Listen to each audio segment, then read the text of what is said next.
चलिए आप लोग हिंदी निकाल लीजिए। 7 फरवरी 2023 है ना, हो 23 का हिंदी। और हिंदी करने से पहले हम बार बार आप लोग को समझाते हैं कि हिंदी में गद्यांश पद्यांश 15 नंबर का पूछता है, और इसका जो करने का जो तरीका है, गद्यांश को ऐसे पढ़िए जैसे कि किसी को सुनाना हो। हम बार बार यही बोलते हैं कि अभी पढ़ना है और अभी किसी को सुनाना हो, ऐसे पढ़ लेना है। तो चलिए हम पढ़ते हैं, उस तरीका से आप लोग एग्जाम में पढ़िएगा। लिखा हुआ है कि आजकल बड़े बड़े कल कारखाने उद्योगशालाएं अपनी धुआं उगलती है, चिमनियां से वायुमंडल में प्राणघात जहरीले हवाएं प्रसारित कर रही है। इन उद्योग और कल कारखानों में प्रयुक्त होने वाला पानी अनेक प्रकार के जहरीले रसायन से युक्त अवशेष के रूप में नदियों में बेहिचक डाले जा रहे हैं। मैंने आजकल जो है ना धुआं काफ़ी निकल रहा है, इसके बारे में हो रहा है, वायु प्रदूषण के बारे में हो रहा है, और साथ साथ जो कचरा है वो नदियों में डाल दिया जाता है, इसके बारे में बोला जा रहा है। वो भी बिना रुकावट के बेहिचक डाले जा रहे हैं, जो नदियों के प्राकृतिक जलाशय को अपेय बना रहा है। अपेय माने पीने योग्य नहीं हो, पेय माने जो जिसे पी सकते हैं, अपेय माने जिसे आप पी नहीं सकते हैं, ठीक है। और इसके अलावा सड़कों पर दौड़ते वाहन, उनका धुआं और जहरीले गैस भी इस प्रदूषण में अपना अंशदान कर रही है। मतलब जो वाहन जो चल रहा है ना रोडों पर, उससे जो धुआं निकलता है, कार्बन मोनोऑक्साइड निकलता है, ये भी आपके लिए क्या है, प्रदूषण की समस्या बढ़ा रहा है।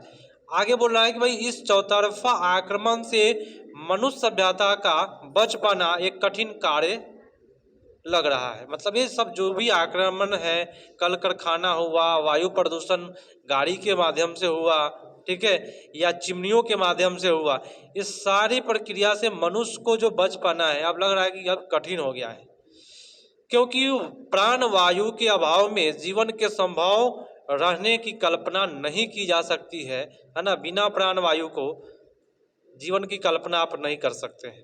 तो ये था गद्यांश, और गद्यांश को ऐसे पढ़े समझ में आ गया होगा कि प्रदूषण के बारे में बोला जा रहा है, और बहुत सारे प्रदूषण है जिससे मनुष्य परेशान है ना। तो अब आप लोग को जवाब देना है इसी गद्यांश के अनुसार। बहुत अच्छा दिया हुआ है गद्यांश। वायुमंडल में प्राणों को संकट में डालने वाली विषैली हवाएं कौन फैला रही है, बताए। तो आपका उत्तर हो जाएगा कारखानों और चिमनियां। इस गद्यांश में चर्चा किया है कि कल कारखानों से जो धुआं निकलता है वो वायु प्रदूषण अधिक करता है, ठीक है। उत्तर आपका ए पर जाएगा। चलिए बी पर 92 नंबर प्रश्न बताइएगा कि गद्यांश के आधार पर नदियों के जलाशय को प्रदूषण कर रहा है, कौन कर रहा है। हाँ, तो कल देखिए नदियों के किनारे जितने भी बड़े बड़े कारखाने आप देखेंगे वह कोई ना कोई नदी के किनारे ही बनाया जाता है। तो यहाँ आपका उत्तर होगा कारखानों से निकलने वाला रसायन युक्त पानी। हाँ, इसीलिए बिहार की मैं बात करूँ, यहाँ कल कारखाने की संख्या कम है, क्योंकि यहाँ नदियाँ जो है उस प्रकार के नहीं है जहाँ पे मतलब कि वहाँ कल कारखाने बनाए जा सके। अगर नदियाँ बिहार में है तो वहाँ लोग वास किया है। कल कारखाने जहाँ बनता है वहाँ लगभग 5 किलोमीटर लोग दूर रहता है, क्योंकि उसका जो धुआं है वह शरीर के लिए क्या है, हानिकारक है। हाँ, और यहाँ अगला प्रश्न आपके लिए गया, इनमें कौन सा वायु प्रदूषण का कारक नहीं है। तो वायु प्रदूषण का कारक इसमें हाँ विद्यालय नहीं है, बाकी वाहन से वायु प्रदूषण, कारखाने से, उद्योग से। लेकिन भाई विद्यालय से कभी सुने नहीं, विद्यालय से धुआं निकलते हुए सुने हैं, नहीं निकलते। चलिए अगला प्रश्न है कि प्राण वायु के अभाव में जीवन के संभव रहने की कल्पना भी नहीं की जा सकती। वाक्यों में रेखांकित पद के स्थान पर प्रयुक्त किया जा सकता है, तो क्या प्रयुक्त किया जा सकता है, बताए। अनुपस्थिति, अभाव। देखिए यहाँ क्वेश्चन आप लोग समझते नहीं है। क्वेश्चन में एक जगह नीचे अंडरलाइन किया हुआ है रेखा, कहाँ पे, अभाव। तो अभाव के बदले में कौन सा वर्ड रखिएगा, ये प्रश्न पूछता है। अगर एक सीटेट एग्जाम में आप लोग जाइएगा, किसी भी क्वेश्चन के नीचे का अंडरलाइन दिया हुआ हो तो उसी के बदले में दूसरा वर्ड क्या रखिएगा, सेम। तो अभाव को आप रख सकते हैं अनुपस्थित, क्या। उत्तर आपका जाएगा बी पर। 95 है, गद्यांश के आधार पर चौतरफा आक्रमण से मानव सभ्यता का बचना असंभव है, क्योंकि असंभव है तो वाक्य से तात्पर्य है। क्या तात्पर्य है इस वाक्य से? तो आपका उत्तर यहाँ होगा, हाँ, वायुमंडल के प्रदूषण होने से मानव का अस्तित्व संकट में है। अब ये भी गद्यांश हम लोगों ने पढ़ा, तो यहाँ आपका उत्तर बी पर चला गया। चलिए अगला प्रश्न कहता है कि बड़े बड़े शब्द युग्म है, बड़े बड़े। तो मैं आपको एक ट्रिक बताया था कि अगर एक ही वर्डवा को 2 बार रिपीट कर दे, आप बीच में संयोजक लाइन खींच दे, तो उसको पुनरुक्त कहते हैं। क्या कहते हैं? पुनरुक्त कहते हैं। जैसे कि लिखा है बड़े बड़े, तो दोनों सेम ही वर्ड है। थोड़ा थोड़ा, कुछ कुछ, है ना, बहुत बहुत, इस प्रकार का वर्ड दे दे, सेम ही वर्ड 2 बार दे दे, तो उसको कहते हैं पुनरुक्त कहते हैं। ठीक है, और पुनरुक्त समझ में आ गया। चलिए आगे बढ़ते हैं। चौतरफा में कौन सा समास है? चौतरफा की बात करें माने ऐसा समास जिसमें संख्या का बोध हो। तो इसमें क्या संख्या का बोध है? 4। चौतरफा तो उसमें द्विगु समास जाता है, जिसमें संख्या का बोध हो, चौतरफा हो, दोपहर हो, अष्टाध्यायी हो। ठीक है, जिसमें संख्या का बोध हो उस आपका द्विगु पर जाएगा। चलिए बेहिचक शब्द है, क्या है बेहिचक शब्द? तो बेहिचक शब्द जो है वो आगत शब्द है। आपका उत्तर हो जाएगा बेहिचक। तो ये आपका उत्तर हो जाएगा कौन सा? आगत शब्द। ठीक है, प्रसारित शब्द में प्रत्यय बताना है। तो प्रसारित, ईत लास्ट में लगा, ईत प्रत्यय मार दीजिए। अब आया पदांश। हम आपको बार बार बोलते हैं गद और पद, 2 चीज पकड़ लिए। हिंदी में आसानी से आप 20+ नंबर ला सकते हैं। अगर आप 20+ ला दीजिएगा हिंदी में, तो आपका सीटेट निकालना 100% नहीं 200% संभव हो जाएगा, क्योंकि बहुत ही कम लोग हैं जो हिंदी में 20+ नंबर लाता था। बहुत कम लोगों का आता है। ठीक है, तो भाई पदांश में पढ़ेंगे कैसे? पढ़ना है एक लाइन पकड़ में आ जाए। तो यहाँ क्वेश्चन, चलिए हम शुरू करते हैं पढ़ना कि कोई व्यक्ति विशेष नहीं तेरा अपना है, जो यह समझे हाय देखता वह सपना है, तुझको सारे जीवन एक से ही प्यारे हैं, कर्मों के फल मात्र यहाँ न्यारे न्यारे हैं। हे मातृभूमि तेरे निकट सबका संबंध है, जो भेद मानता है वह अहो लोचन युक्त भी अंध है। मतलब कि कहता है इस कविता में कि हे पृथ्वी, तुम्हारे सामने में दुनिया में जितने लोग हैं सब कोई समान है। ठीक है, और जो भेदभाव करता है वो लोग अंधा है। भेदभाव की बात मैं करूं, हमारे हिंदुस्तान की बात ही देख लीजिए। हिंदू मुस्लिम में अधिकांशतः भेदभाव है ना। अपने जाति हिंदू में भी भेदभाव है, हिंदुओं से भेदभाव है। जो निचली कास्ट के लोग हैं उनको सही से बैठने नहीं दिया जाता है, तो उसमें भी भेदभाव है। मुस्लिम कास्ट में भी देख लीजिए, तो उसमें भी भाई भेदभाव चलता है। उसमें भी शेख पठान है जो छोट को देखना नहीं चाहता। हाँ, देखिए हर चीज में भेदभाव है। तो जो लोग भेदभाव करते हैं वो अंधे हैं। मतलब कि समझ गए ना, पृथ्वी के सामने सब समान है, यही कविता का भाव है, यही ना है। तो अब आप लोग जवाब देने की कोशिश करिए कि कविता में किससे संबोधित किया गया है। कविता में किससे संबोधित किया गया है? उत्तर करें, क्या होगा? मातृभूमि को संबोधित किया गया। संबोधित लिखा है, संबोधित मतलब किसी को बोलना। हे मातृभूमि, आपके सामने सब कोई क्या है? बराबर है, संबंधित नहीं है, संबोधित है। तो यहाँ मातृभूमि के बारे में आपका उत्तर होगा। कवि ने किस नासमझी पर दुख व्यक्त किया है? बताए। मातृभूमि द्वारा लोगों में भेदभाव करने को मानना ही कवि इसको दुख माना है कि लोग भेदभाव करते हैं, है ना, इसी मातृभूमि पर जन्म लेकर के। अगला प्रश्न है, मातृभूमि की किस विशेषता की ओर संकेत किया गया है? बताएं।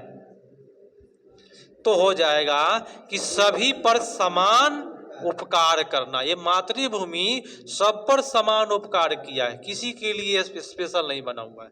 ठीक है, अगला है कि सभी प्राणियों को उनके कार्यों के अनुसार बताएं। तो हो जाएगा अलग अलग परिणाम मिलते हैं। ठीक है, तो कार्य के अनुसार आपको परिणाम मिलेगा, जैसा काम करिएगा वैसा आपको फल मिलेगा। तो यहाँ तो सीधी सी बात है, बिना गधांश पढ़े भी आप जवाब सही से दे सकते थे। अगला है कि लोचन युक्त से क्या लोचन युक्त से क्या तात्पर्य है? याद रखिएगा, लोचन माने होता है आंख। लोचन माने क्या? आंख। तो इस जो देख सकते हैं उसको कहते हैं लोचन युक्त। युक्त माने है, लोचन माने आंख, युक्त माने है, माने जिसके पास आंख है। ठीक है, इसीलिए लिखा है लोचन युक्त।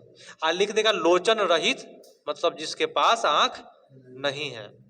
लोचन माने क्या? आंख।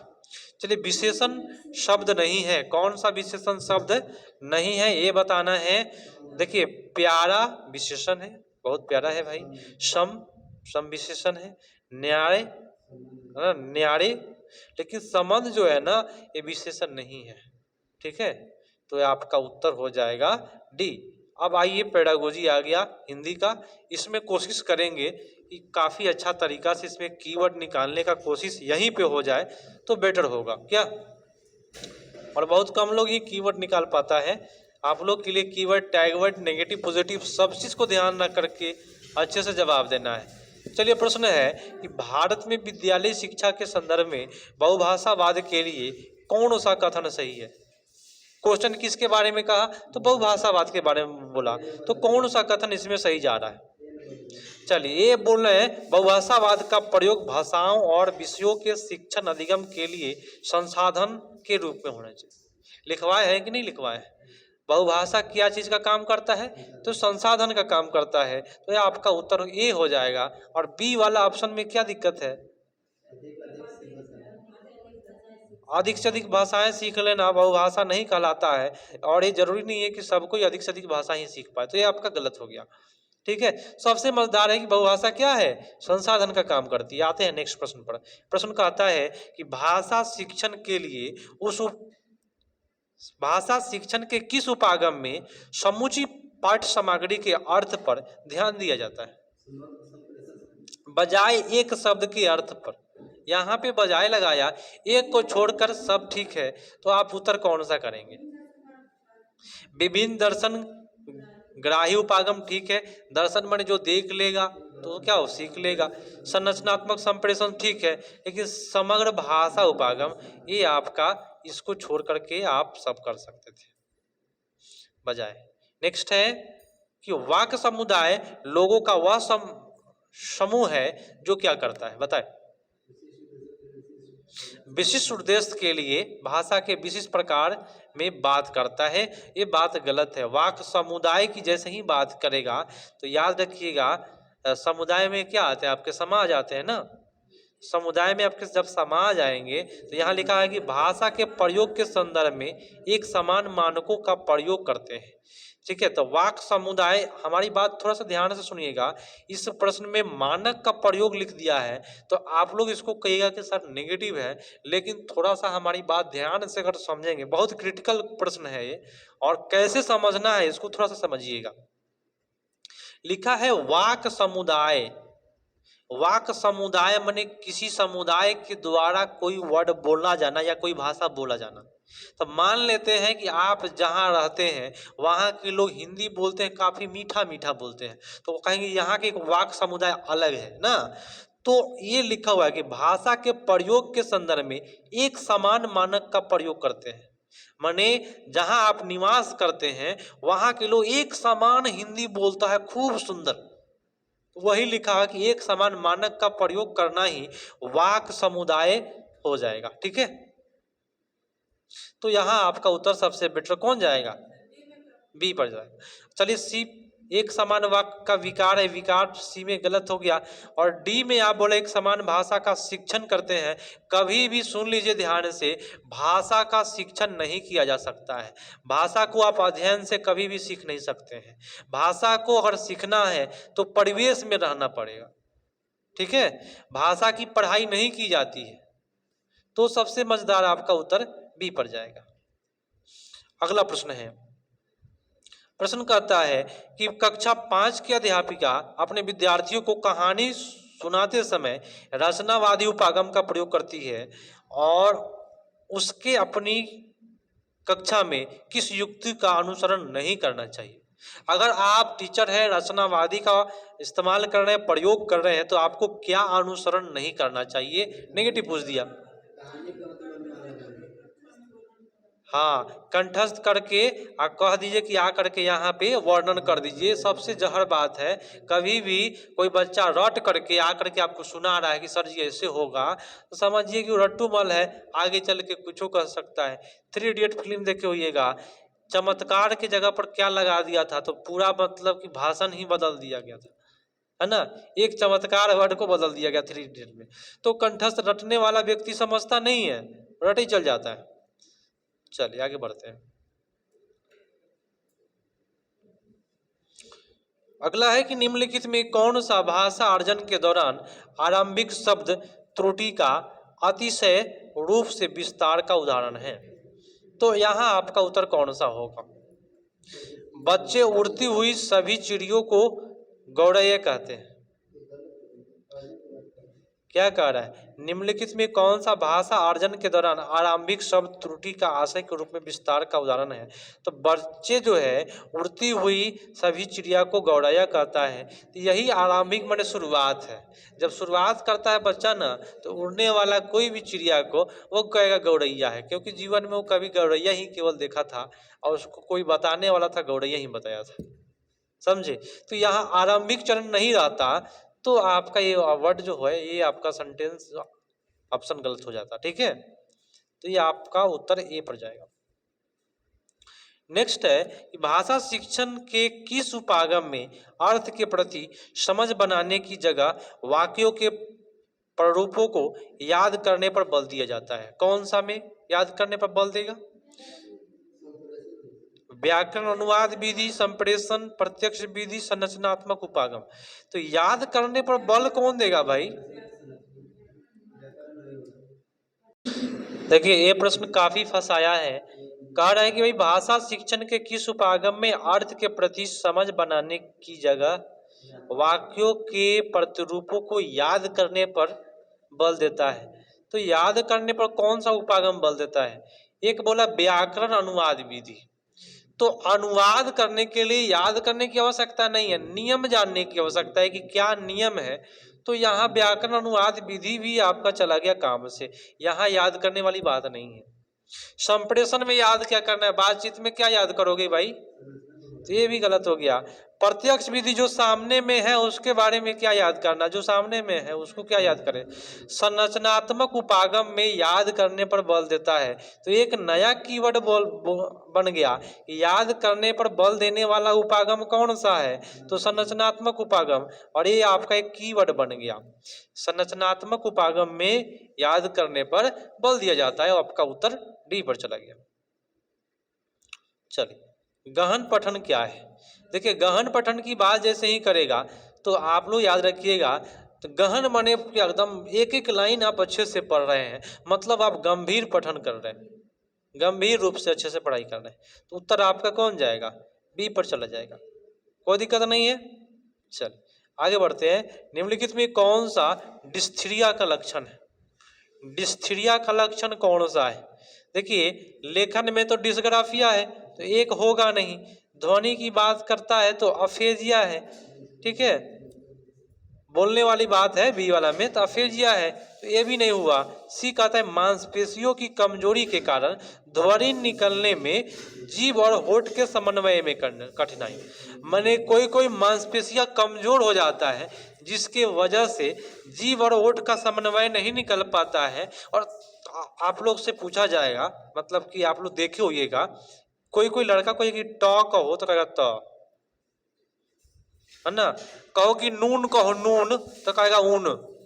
ठीक है, तो जिसको मतलब बोलने में दिक्कत हो रहा है उसको क्या हो जाएगा भाई? डिस्थीरिया हो जाएगा। और किसके कारण बोलने में दिक्कत? तो मांसपेशियों के कमजोरी के कारण। ठीक है, सुनिए, तो अब डिस्थीरिया आपके एग्जाम में कभी आ गया तो याद रखिएगा मांसपेशियों की कमजोरी, ये वर्ड आप याद रखेंगे तो कभी इसको भूल के नहीं आइएगा, करके आइएगा। तो मांसपेशियों में कमजोरी के कारण बोलने में कठिनाई को क्या कहते हैं? डिस्थीरिया कहते हैं। ठीक है, आपका उत्तर सी पर चला गया। नेक्स्ट है कि निम्नलिखित में कौन सा पठन कौशल का उपागम नहीं है? तो पठन कौशल का उपागम कौन सा नहीं है भाई? पठन माने क्या? पढ़ना, बोल करके पढ़ना। तो संबंध स्थापित करना है भाई, जब पढ़ोगे तो संबंध बनाओगे कि पहले क्या था अब क्या है। अनुमान लगाना पठन कौशल का ही उपकौशल है। विश्लेषण करना भी है, लेकिन अंतः क्रिया माने बातचीत जो है ना, ये उपकौशल में नहीं आता है। तो आप इसमें आप कैसे लिख सकते थे कि पठन कौशल का उपकौशल कौन कौन है? मैं लिखवाया भी था। एक क्या था? संबंध स्थापित करना, अनुमान लगाना, विश्लेषण करना, ये हम लिखवाए भी थे। ठीक है, 3 हो जाएगा पठन कौशल का उपकौशल। नेक्स्ट प्रश्न, पठन के बारे में निम्नलिखित कथन पढ़कर सही विकल्प का चयन करें। अब भाई सही विकल्प चयन करना है, ए और बी 2 विकल्प है, इसमें कौन सा सही है इसके बारे में आपको चयन करना है। तो आपका कथन ए बोला कि पठन एक ऐसी प्रक्रिया है जिसमें पाठ्य सामग्री से सूचनाएं और ज्ञान अर्थ निर्माण के साथ साथ ग्रहण किया जाता है। तो ये अच्छा बोला है, कहीं भी नेगेटिव वर्ड, कोई भी वर्ड जो जिससे कि ठेस पहुंचे, ऐसा वर्ड बोला ही नहीं है, तो हम इसको सही मानेंगे। ठीक है, और बी बोला डिकोडिंग लिखते हुए शब्दों को सही तरह से उच्चारित करने के लिए अक्षरों के नमूनों के ज्ञान के साथ साथ अक्षर ध्वनि संबंध के ज्ञान को इस्तेमाल करने की क्षमता। यहाँ पे गलत हो गया, ज्ञान क्षमता की बात है ना, नमूने के ज्ञान के साथ साथ अक्षर ध्वनि संबंध करने की क्षमता, ये गलत हो गया। तो आपका सबसे बेटर आपका ऑप्शन नंबर ए होगा। उत्तर आपका हो जाएगा कौन सा? बी पर। ए सही और बी गलत। 16 नंबर प्रश्न को ध्यान से देखिए। प्रश्न कहता है कि कक्षा 2 की अध्यापिका अपनी कक्षा में मुद्रित समृद्ध परिवेश का सृजन करना चाहती है। मुद्रित समृद्ध परिवेश जानते हैं? मुद्रित माने होता है छपा हुआ, समृद्ध माने वैसा जगह जहां पे बहुत सारा दीवार पर कुछ लिखा हुआ हो, उसको कहते हैं मुद्रित समृद्ध परिवेश, माने छपा हुआ परिवेश। तो निम्नलिखित में कौन सा कार्य कर सकती है, बताए? हाँ, दीवार पर उपयुक्त ऊंचाई पर कहानी और पोस्टर लगाना। उपयुक्त ऊंचाई, ज्यादा ऊंचाई नहीं और नहीं कम ऊंचाई। कम ऊंचाई पर बच्चा सा क्या करता है? पेंसिल से उसको रगड़ देता है ना, कुछ चीज से बर्बाद कर देता है। उचित ऊंचाई पर छपना, मुद्रित समृद्ध प्रवेश हो जाता है। अगला है कि नीचे भाषा कौशल के विकास के लिए कौन सी गतिविधियां दी गई है? 4 गतिविधियां हैं जिससे भाषा कौशल का किसमें विकास होगा, ये आप सभी को बताना है। बताएं। फर्स्ट बोला कि अध्यापक कहानी में आए पात्रों की भौतिक आकृतियों का वर्णन करने और उसका चित्र बनाने के लिए कह सकती है। तो ये तो बहुत अच्छी बात है ना, ये तो ठीक किया। बी बोला कि बच्चों को कहानी पढ़ने के लिए कहा जाए, है ना, तो ये आपका अच्छा नहीं, उतना बेटर नहीं है। यही कहते कि बच्चों को कहिए कि अपने शब्दों में कहानी को कहो। याद करने की बात यहाँ गलत हो गया। डी देख लेते, बच्चों को अपने से पढ़ी गई कहानी प्रस्तुत करने के लिए कहा जाए। अपने से पढ़ी गई कहानी प्रस्तुत करने के लिए कहा जाए। तो यहाँ थोड़ा सा मेरी बात सुनिए ध्यान से। सुनी गई कहानी को अपने शब्दों में बोलने के लिए कहना, ये ठीक होता है, क्योंकि बच्चा है तो बच्चा खुद से कहानी कैसे पढ़ लेगा, और सब थोड़े पढ़ पाएगा क्या? तो 1 to 5 का बच्चा है, तो आप सोच सकते हैं वो बच्चा आपका कहानी सुनेगा, और जब सुनेगा तो अपने शब्दों में कह सकता है। तो यहाँ कह रहा है कि बच्चा को अपने से पढ़ी गई कहानी को प्रस्तुत करने के लिए कहना, तो ये गलत हो गया। अपने से वाला बात करके गलत कर दिया। अपने से यहाँ जो वर्ड है वो सेल्फिश वर्ड है, जिससे गलत हो जाता है। अगला प्रश्न है कि मनुष्य भाषा उसी प्रकार सीखते हैं जिस तरह के वयस्क के अनुकरण और पुनर्बलन के माध्यम से अन्य दूसरे कौशल और क्षमताएं। तो भाषा अर्जन का यह विचार किससे संबंधित है? देखिए, भाषा अर्जन का जो ये विचार है वह देखिएगा संरचनात्मक प्राकृतिक व्यवहारवादी। अब तो एक चीज इसमें पकड़ना होगा कि इसमें कीवर्ड क्या निकाला जाए। क्या कीवर्ड निकालने का मैं तरीका बताऊं, कोयले क्वेश्चन को पढ़े, लिखा हो कि मनुष्य भाषा उसी प्रकार सीखते हैं जिस तरह के वयस्क के अनुकरण पुनर्बलन के माध्यम से दूसरा कौशल और क्षमताएं सीखते हैं। माने भाषा जैसे आप सीखते हैं, जैसे कि आप कोई काम देख करके सीख गए, वैसे ही आप भाषा सीखते हैं, देखिए करके, सुनिए करके। ठीक है, ये बात बोला। तो भाषा अर्जन का ये जो विचार होगा ये व्यवहार पर निर्भर करता है। किस पर निर्भर करता है? हाँ, व्यवहार पर। तो कहीं भी आपके एग्जाम में कहेगा कि जिस प्रकार से दूसरा व्यक्ति सीखता है उसी प्रकार से आप भी सीख रहे हैं, देख करके, सुन करके, या जिस प्रकार से आप कोई काम देख करके सीख जाते हैं उसी प्रकार से भाषा आप सुन करके सीख जाते हैं। तो ये कौन सा उपागम में जाता है? व्यवहारवादी। ठीक है, नेक्स्ट है कि नोम चॉम्स्की ने विचार किया था कि मनुष्य सहजातीय भाषिक क्षमता के साथ पैदा होता है। ये तो बोले हैं ना, जन्मजात भाषा अर्जन करने की क्षमता होती है ना। तो इस क्षमता को किसकी उपस्थिति में? परिवेश से जुड़े मौखिक निवेश में समर्पित होने की जरूरत है। बताए क्या होगा? हाँ, भाषा अर्जन उपकरण है। कल ही लिखवाया था मैंने, और जो मैं कीवर्ड लिखवाया हूँ, अगर उस कीवर्ड को केवल देख लेते हैं बहुत बेटर हो जाएगा। और शायद आप लोग देख नहीं रहे हैं, उसको देखा करें।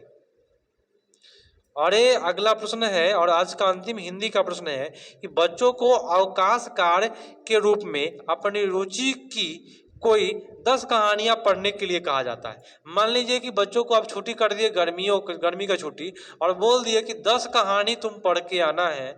ठीक है, तो इस तरह से उन्हें क्या करने के लिए प्रोत्साहित किया जा रहा है? बताए।